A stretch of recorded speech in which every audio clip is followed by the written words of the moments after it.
अवधूत चिंतन श्री गुरुदेव दत्त।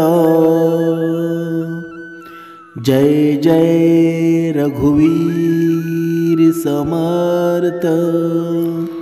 समर्थ सांगत आहेत की चिंता करू नकोस, कारण जे होणार आहे ना ते चांगल्यासाठीच होणार आहे आणि घाबरू अजिबात नकोस। जेव्हा तू उपासना चालू करशील, जेव्हा तू भक्ती मार्गामध्ये लीन होशील, तेव्हा तुझ्या मनामध्ये ज्यावेळी तू उपासना करतोस त्यावेळी येणारे दुर्गुण विचार निघून जातील। पण मनुष्य काय करतो की जेव्हा नवीन नवीन भक्ती मार्गामध्ये जातो तेव्हा उपासनेला त्याला कंटाळा येतो।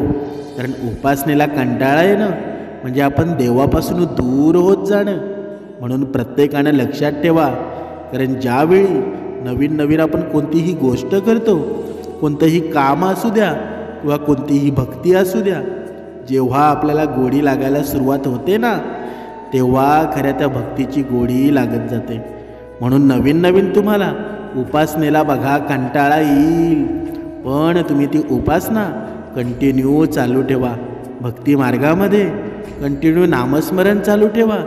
बघा एक वेळ अशी येईल ना की त्या वेळेला वेळेला कमी पडायला लागेल आणि तुमची उपासना बघा पुढे जाऊन श्रेष्ठत्व निर्माण करेल।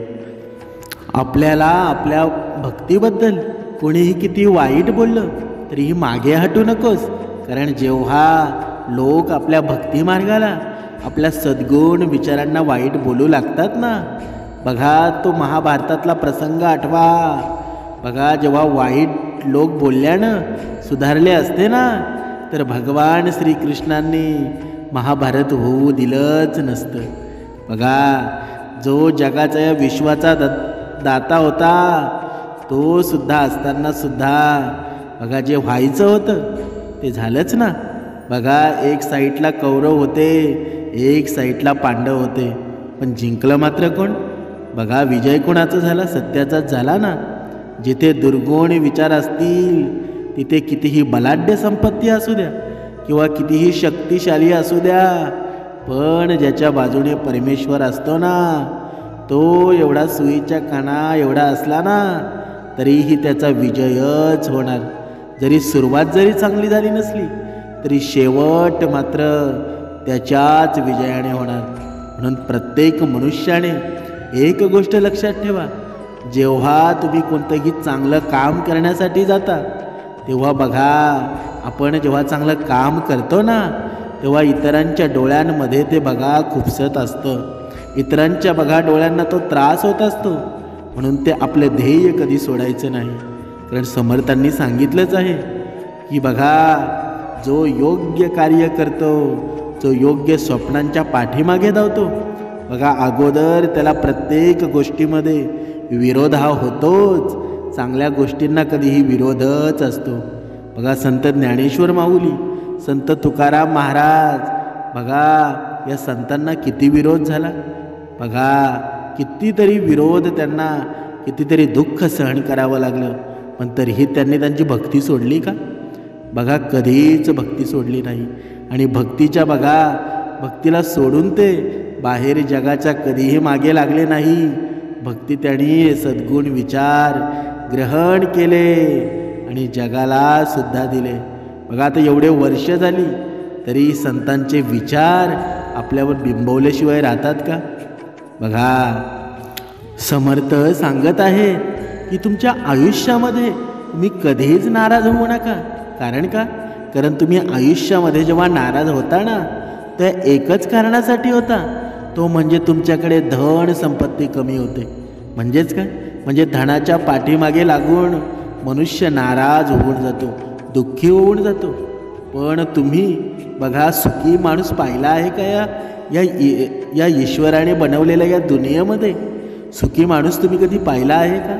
कोणत्या तरी श्रीमंताला विचारा, तू किती सुखी आहेस? तुझ्या नशिबामध्ये दुःख आहे का? बघा कधीतरी विचारून बघा। कारण का? कारण जसं तुम्ही आयुष्य तुम्ही जगता ना, हे आयुष्य कोणाचं तरी स्वप्न असतं, पण हे माणसाला मृत्यूची वेळ येते तरीसुद्धा समजत नाही. म्हणजेच काय?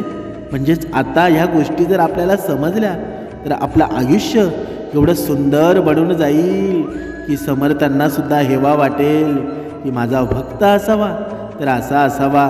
आपल्याला अंधश्रद्धेच्या मागे अजिबात लागायचं नाही. कारण का? कारण समर्थांनी एकदम सुंदर आणि स्वच्छ भक्ती आपल्याला करायला सांगितली आहे. आणि ही भक्ती करूनच बघा, ही भक्ती करूनच आपल्याला सद्गुण विचारांनी आपलं मन पवित्र करायचं आहे. आणि ज्याचं मन पवित्र असतं ना त्याला कसल्याही भक्तीची गरज नसते. पण आपले बघा भाग्य आहेत, आपले बघा ही संस्कृती आहे. आणि या संस्कृतीमध्येच समर्थांनी ही सुंदर अशी भक्तीचं बघा हे ताट आपल्याला वाढून दिलेलं आहे. त्याच्यामधून काय खायचं, काय घ्यायचं आणि काय फेकून द्यायचं हे आपलं मन ठरवत असतं. म्हणून आपल्याला जी भक्ती सांगितली आहे आणि त्या भक्तीमध्ये आपलं हे मन शांत राहण्यासाठी बघा, हे मन असतं ना ते मन नुसतं रागवत असतं. बघा आपण हे जीवन जगताना किती माणसाला राग येतो बघा. आपल्या आईवर रागवतो, बापावर रागवतो, बहिणीवर रागवतो, मित्रांवर रागवतो. पण तुझा हा राग किती काळ टिकणार आहे, कधी विचार केला आहे का? म्हणून हा राग आपला शांत व्हावा ना, म्हणून समर्थांनी आपल्याला ध्यान लावण्यासाठी 2 वेळची उपासना दिली आहे. पण तरीसुद्धा माणूस एवढा कंटाळा करतो. मग ज्याच्या नशिबामध्ये उपासना नसेल त्याचा राग कंट्रोल होईल का? कधीतरी विचार करा तुम्ही. आपण जेव्हा बघा 2-2.5 तास श्रवण करतो तेव्हा आपण घरी आल्यानंतर बघा विचार करतो, मी जर खूप सुंदर श्रवण केलं मग मला उपासना करून फायदा काय मिळेल?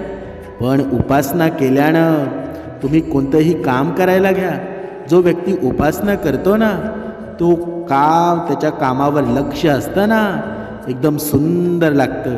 कारण त्याचं मन एवढं पवित्र झालेलं असतं की त्या कामावरचं त्याचं लक्ष कुठेच बघा बाजूला जात नाही, एकदम केंद्रित होऊन काम करतं.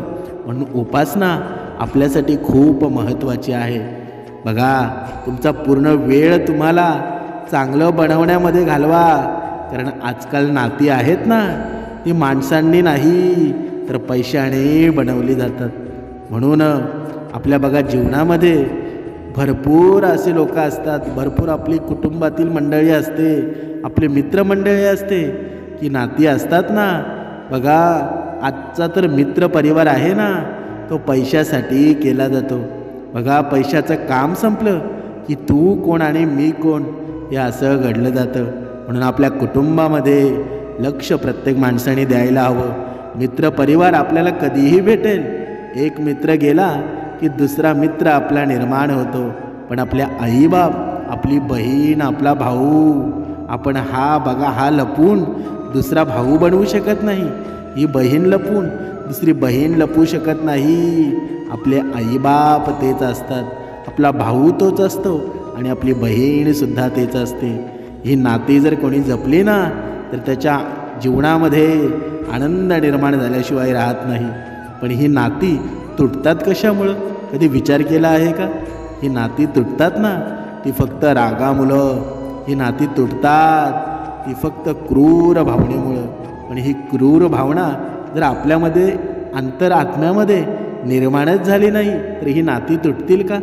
म्हणून ही भावना असते ती निर्माण न व्हावी म्हणून आपण काय करायला हवं? तर आपण करायला हवी ती 2 वेळची उपासना. म्हणून 2 वेळच्या उपासनेला एवढं मोठं महत्त्व आहे की 1 वेळ श्रवण केलं नाही तरी चालेल पण उपासना मात्र झाली पाहिजे. कारण उपासना असते ना ती आपल्या देहामध्ये भगवंत आहे ही उपासना सांगत असते. आणि भगवंत निर्माण होतोच असं म्हणतात ना की रोजच्या जीवनामध्ये पूर्ण दिवसामध्ये भगवंत 2 वेळा आपल्याजवळ येतो. ते कधी? एकदा येतो तो पहाटे ज्यावेळी आपण उपासना करतो आणि दुसऱ्यांदा येतो तो संध्याकाळी म्हणजे आंघोळ केल्यानंतर. देवपूजा जेव्हा आपण करायला बसतो तेव्हा उपासना करतो तेव्हा भगवंत म्हणजे साक्षात लक्ष्मी आपल्या दारामध्ये येते.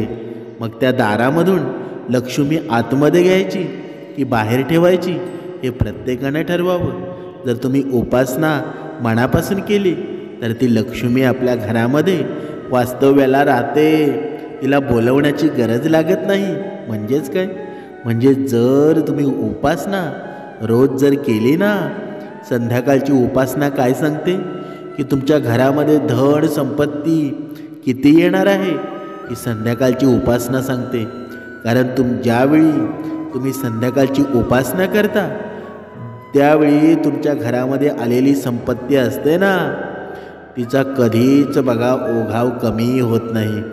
तिचं येण्याचं कधीच कमी होत नाही. आणि ज्यावेळी तुम्ही पहाटे सकाळी उपासना करता बघा, ब्रह्ममुहूर्तावर तुमची उपासना होते, त्यावेळी साक्षात परमेश्वर तुमच्या समोर उपासनेला हजर असतो. म्हणजेच ज्यावेळी परमेश्वर येतो ती सकाळ असते आणि लक्ष्मी येते ना, ती संध्याकाळची उपासना असते. म्हणून आता तुम्हीच ठरवा की उपासना 2 वेळा करायची की 1 वेळा करायची. समर्थ पुढे सांगत आहेत की काही इथे बघा, काही माणसं म्हणतील की इथे मी संध्याकाळचीच उपासना करेल. कारण का, त्या संध्याकाळच्या उपासनेमध्ये लक्ष्मी माता येते. आणि ज्यावेळी आपल्या घरामध्ये लक्ष्मी माता येते ना, त्यावेळी बघा हा माणूस पैशासाठीच भुकेलेला असतो. म्हणून असं दुसराही व्यक्ती एक विचार करील, मला देव भेटून मला काय होणार आहे, पण मला लक्ष्मी भेटली तर मला पैशाची कमी राहणार नाही. पण समर्थ सांगत आहेत की लक्ष्मी भेटली, लक्ष्मी म्हणजे धन पैसा आणि परमेश्वर म्हणजे समाधान. पण समाधान बघा नुसती लक्ष्मी येऊन चालते का, त्या लक्ष्मीसोबत समाधान जर आलं ना तर ती लक्ष्मी तिथेच टिकून राहते. आणि जर समाधान आलं नाही तर लक्ष्मी काही काळ तिथे स्थिर राहते आणि काही काळ झाल्यानंतर ती लगेच निघून जाते. म्हणून नुसतं लक्ष्मीला बोलवायचं की नुसतं परमेश्वराला बोलवायचं हे आपण ठरवा. समर्थ सांगत आहेत या भक्ती मार्गामध्ये आपण ही भक्ती करत आहोत ना, अगोदर आपल्याला हवं आहे ते समाधान. आणि समाधान जेव्हा येईल ना तेव्हाच लक्ष्मीला आपण बोलवू शकतो. कारण का, कारण जिथे नुसता पैसा असून आणि त्या पैशाला बघा दुःख निर्माण होत असेल, अवगुण निर्माण होत असेल तर त्या पैशाचं करायचं काय. पण दुसऱ्या ठिकाणी जर त्या पैशामुळं समाधान या मनाला भेटत असेल ना तर तेच सर्वश्रेष्ठ आहे. आणि भगवंताला तेच आवडतं, प्रत्येक मनुष्याला सुद्धा तेच आवडतं. नाहीतर आपण या कलियुगामध्ये बघतो काही लोकांकडे भरपूर पैसा असतो, घरामध्ये ठेवायला जागा नसते. पण बघा त्याचा भाऊच आजारी असतो, त्याची आईच आजारी असते, त्याची पत्नीच आजारी असते, 24 तास बघा हॉस्पिटलमध्ये असतो. अजून वेगवेगळे त्याच्या पाठीमागे दुःख असतात. मग त्या पैशाचं करायचं काय. जर ज्या पैशामुळं आपल्या जीवनामध्ये सुखच निर्माण होत नसेल तर त्या पैशाचं काही करून काय फायदा आहे का. म्हणून असा पैसा समर्थ सांगत आहेत, माझ्या भक्ताला असा पैसा नको. जो काही पैसा मिळणार आहे ना तो समाधानयुक्त पैसा हवा आणि तोच सर्वश्रेष्ठ आहे. पण बघा हल्लीचा मनुष्य आहे ना नुसता पैशाच्या मागे धावत आहे. पण भक्ती मार्गाचा बघा, भक्ती मार्गामधून जे काही आपल्याला मिळतं बघा त्याचं समाधान बघा किती श्रेष्ठ असतं. आणि भक्ती मार्गाच्या व्यतिरिक्त पैसेवाला झालेला व्यक्ती असतो त्याच्या जीवनाचं समाधान बघा. बघा पुढे समर्थ सांगत आहेत की परमेश्वर असतो ना बघा, उशिरा का होईना पण देव सगळ्यांचं ऐकतो. फक्त तुम्ही देवावर भरोसा ठेवायला पाहिजे. पण हा मनुष्य बघा 1 महिना उपासना करतो, 1 महिना उपासना करून झाल्यावर त्याला लगेच कंटाळा येतो. तो असं म्हणतो की मला काही आता प्रचिती येत नाही, आता हा भक्तिमार्ग बस झाला, आता काही फायदा नाही भक्तिमार्ग करून. मग लगेच बघा तो उपासना करणं सोडून देतो. उपासना करणं सोडून देतो, श्रवणाला मात्र जातो, पण उपासना मात्र करत नाही. मग त्याचा परिणाम असा होतो का देवावरचा विश्वास त्याचा कमी व्हायला लागतो. आणि जेव्हा एखादा मनुष्य असेल त्याचा परमेश्वरवरचा विश्वास कमी व्हायला लागतो ना, तेव्हा त्याच्या जीवनामध्ये बघा काही स्थिर राहत नाही. त्याचं मन विचलित व्हायला लागतं, चिंता करायला लागतं. आणि असं मन असतं ना, ते चोराचं घर असतं.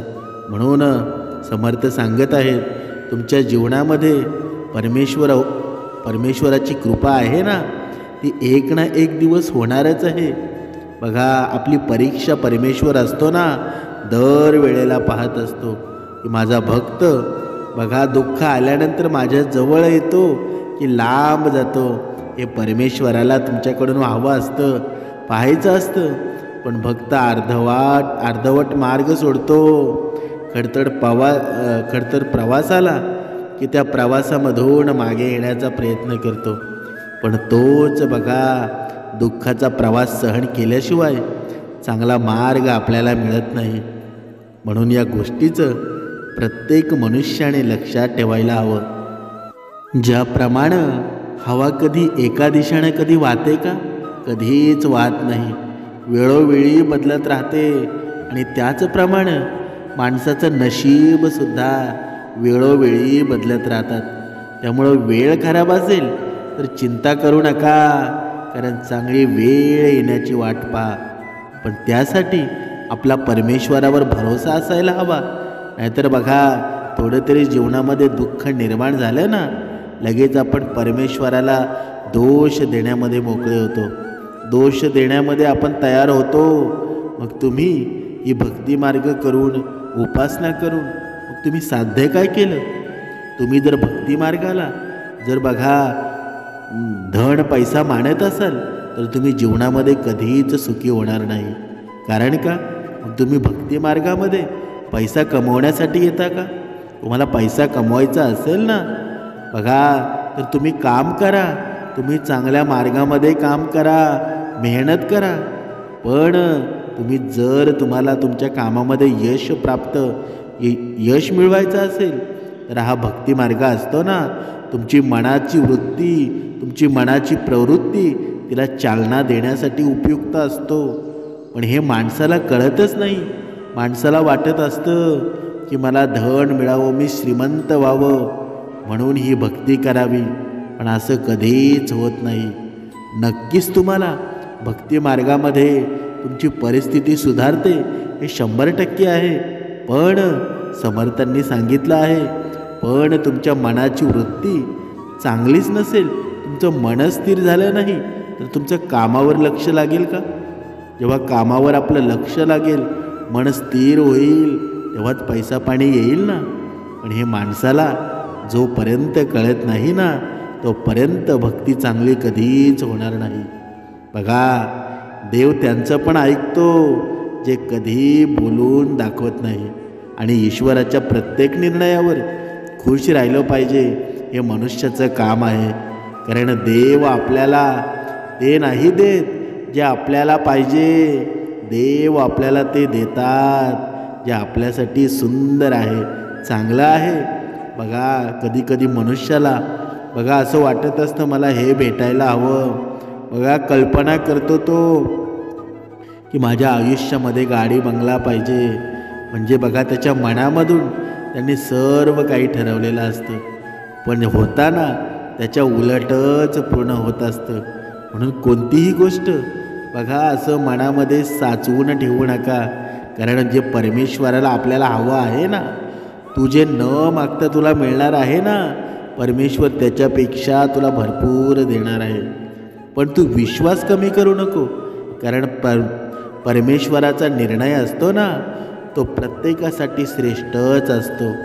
भले तुला कधी कधी तुला वाटत असेल तर त्याच्यापासून तुला कमी मिळेल, पण तो निर्णय असतो ना, तो कधीच चुकीचा नसतो. पण त्याला चुकीचं बनवण्याचं काम हा मनुष्य करत असतो. आणि जेव्हा परमेश्वराला हा मनुष्य देह दोष द्यायला लागतो, तेव्हा ती भक्ती घडते का? आणि ती भक्ती घडली तर ती किती काळ टिकते? तिचं टिकणं मात्र कमी असतं, तिचा अंश कमी असतो. जिथे प्रेमाचा अंश नसतो तिथे कधीच चांगलेपणा घडत नाही. म्हणून बघा, दुसऱ्याचं चांगलं करणाऱ्या व्यक्तींना नेहमीच अडचणींचा सामना करावा लागतो. कारण फळं देणाऱ्या झाडालाच दगडांचा मार खावा लागतो ना, हे प्रत्येकानं लक्षात घ्यायला हवं. म्हणून जोपर्यंत या शरीरामध्ये प्राण आहे ना, तोपर्यंत दुसऱ्यांच्या चेहऱ्यावर आनंद निर्माण झाला पाहिजे. भक्ती हीच आहे.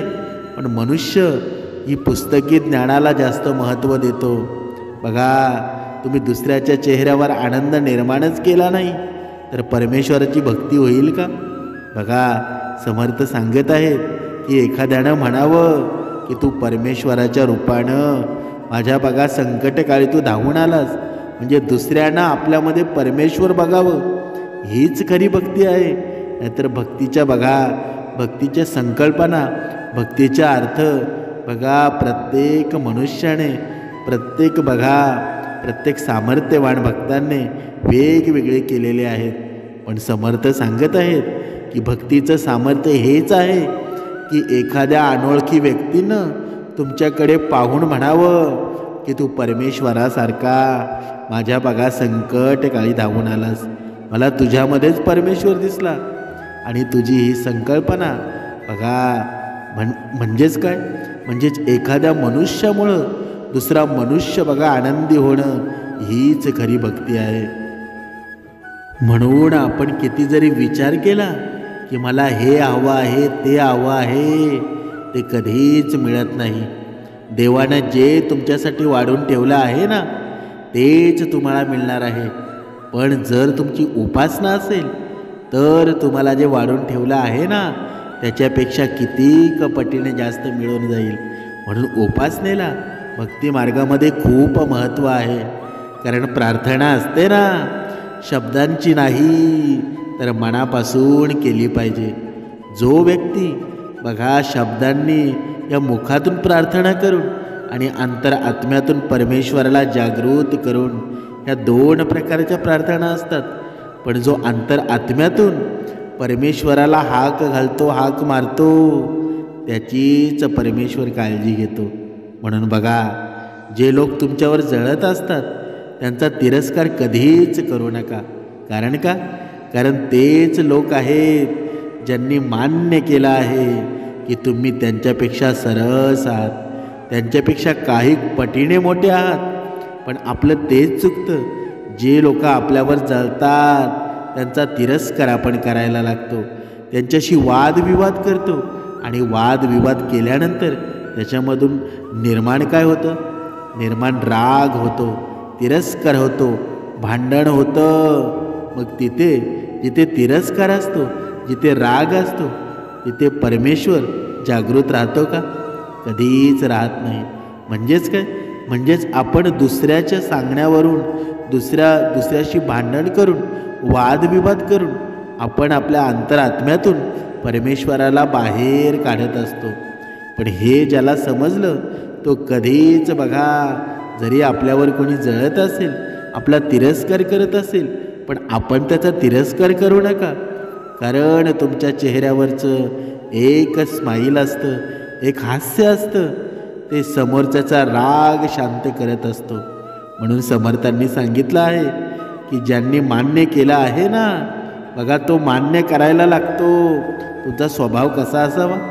तुमचा स्वभाव असा असावा की त्यानं एक दिवस मान्य केलं पाहिजे की खरंच मी याच्याशी एवढा भांडलो तरीसुद्धा याच्या चेहऱ्यावरचं हसू आहे ना, त्यांनी मला जिंकून टाकलं. बघा, म्हणून समर्थ सांगत आहेत, नेहमी धीर धरायला शिका. कारण कधी निराश होऊ नका. कारण ज्याने तुमचं नशीब लिहिलं आहे ना, तोच या जगाचा मोठा लेखक आहे. म्हणजेच काय? आपण आयुष्यामध्ये भरपूर प्रयत्न करतो, भरपूर साऱ्या गोष्टी करतो, पण सुख मात्र कधी मिळत नाही. पैसा येतो, कुठे जातो, काही समजतसुद्धा नाही. पण अशी सुद्धा काही माणसं आहेत की त्यांच्याकडे पैसा कमी येतो, पण त्या कमी पैशामध्ये एवढं सुख निर्माण करतो ना की बघा, जो लाख रुपये महिन्याचा कमवतो त्याला ते सुख मिळत नाही, पण जो 10-15 हजार रुपये कमवतो ना ते सुख त्याला मिळून जातं. ते का मिळून जातं? कारण त्याला माहीत आहे हा सगळा करता करवता आहे ना तो जगाचा दाता आहे, तो परमात्मा आहे, माझा परमेश्वर आहे. त्याच्या सहीशिवाय पुढचा चेक बघा साईन केला जात नाही. हा मनुष्याचा हा संपूर्ण संसाराचा चित्रपट आहे ना त्याचा लेखक तोच आहे. त्यांनी जेव्हा निर्माण केलेला आहे ना त्याच्या लेखणीशिवाय काहीही होणार नाही. हे ज्याला समजतं ना त्याला भक्तिमार्ग समजतो. म्हणजेच काय? म्हणजे शिक्षण कुठूनही घेता येतं, पण संस्कार फक्त घरामधूनच मिळत असतात. बघा हल्लीच्या काळामध्ये बघा आईबाप नोकरीला असतात आणि मुलं बघा शिक्षणासाठी बघा सकाळी जातात तर संध्याकाळीच येतात.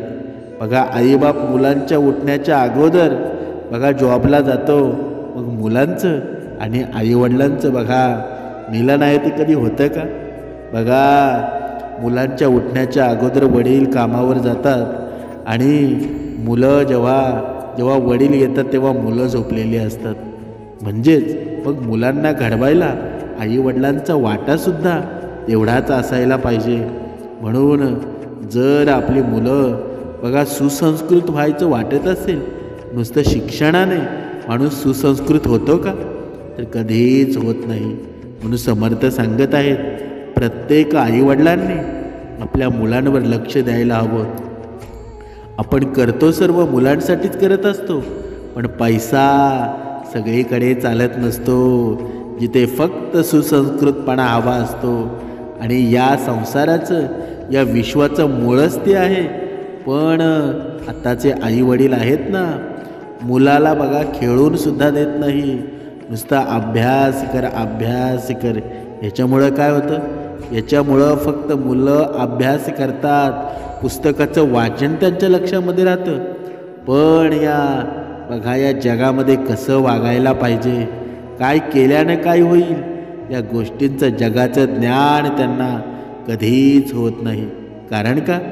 जेव्हा त्याला अभ्यास नसेल तेव्हा तो मोबाईलचा वापर करतो, पण घरात आणि बाहेरच्या माणसांशी कसं वागावं, कसं बोलावं बघा त्याचं लग्न होतं तरी त्याला समजत नाही. म्हणजेच काय? म्हणजेच या गोष्टी प्रत्येक आईवडिलांनी आपल्या मुलांवर बिंबवायला हवा. बघा कोणाचंही कौतुक नेहमी तुम्हाला पाहिजे तेवढं करा, पण अपमान नेहमी विचार करून करा. कारण का? बघा आपल्या आयुष्याचं हे गणित आहे. आपण बघा कोणाचं कधीच कौतुक करत नाही. म्हणून समर्थांनी सांगितलं आहे की बघा नक्कीच कोणाचं कौतुक करा, भरभरून कौतुक करा, तोंड भरून कौतुक करा, पण नेहमी विचार करून. बघा अपमान असतो ना, अपमान असतो तो कधीच कोणाचा करू नका. कारण अपमान ही अशी गोष्ट आहे ना की जी वेळ आल्यानंतर व्याजासहित परत मिळते. म्हणजेच काय? जर तुम्ही कोणाचा अपमान केला तर बघा आपल्यावर सुद्धा तीच वेळ येणार आहे. मग आपण एक वेळ जर कोणाचा अपमान केला असेल ना तर ती आपल्याला व्याजासहित दुप्पट मिळणार आहे. म्हणून थोडे जरी पैसे आले की बघा माणसाचा स्वभाव चेंज व्हायला लागतो. माणसाला असं वाटतं की बघा गाडी घेतली, बंगला घेतला, मग मी या सृष्टीमध्ये या विश्वामध्ये मला कोणी हरवू शकत नाही. पण बघा या जगावर राज्य करणारे बघा धीरूभाई अंबानी, बघा टाटा बिर्ला, यांच्याकडे काय कमी पैसा आहे का? तरीसुद्धा त्यांचे पाय जमिनीवरच आहेत ना. मग आपण त्यांच्या पुढे काय आहोत हे प्रत्येकानं लक्षात घ्यायला हवं. म्हणून बघा पैसा आणखी एक गोष्ट सांगतो, भले मी तुमच्याबरोबर वरती येणार नाही, पण जोपर्यंत तुमच्याबरोबर खाली आहे ना तोपर्यंत तुम्हाला कमीपणा येऊ देणार नाही. म्हणजेच जणू काही पैसा या मनुष्याला सांगत असतो की तुझ्यामध्ये मी अहंकार भरला आहे, तुझ्यामध्ये मी मीपणा भरला आहे. तू तुझ्या पुढे जरी किती जरी कोणीही बघा कुणीही असा भिकारी जरी आला, जरी तुझ्याकडे पैसे मागितले, तरी तुझ्या अहंकाराने तू कुणालाही मदत करू शकणार नाही. आणि मी येतो ना, तेव्हा अहंकार आपोआप येतो. पण जर तुमच्याकडे पैसा असेल आणि त्या पैशामध्ये समाधान नावाचा पक्षी असेल ना, तर तुमचा पैसा चांगल्या ठिकाणी जातो. संतांचे आशीर्वाद तुम्हाला मिळतात. तुमच्याकडून अन्नदान होतं, तुमच्याकडून चांगल्या गोष्टी होतात, तुमच्याकडून कोणाच्या जीवनामध्ये आनंद निर्माण होतो. आणि हा आनंद बघा तेव्हाच निर्माण होतो की जेव्हा या लक्ष्मीसोबत समाधान आपल्यासोबत असेल. म्हणून प्रत्येकाने लक्षात ठेवा, या आयुष्य हे जगत असताना आपल्याला भक्ती खूप करायची आहे. आणि भक्ती करून उपासना 2 वेळची करायची आहे. चिंता करू नका. बघा समर्थ आहेत ना, हा परमेश्वर आहे, तो नेहमी तुमच्या सोबतच असणार आहे. जय जय रघुवीर समर्थ.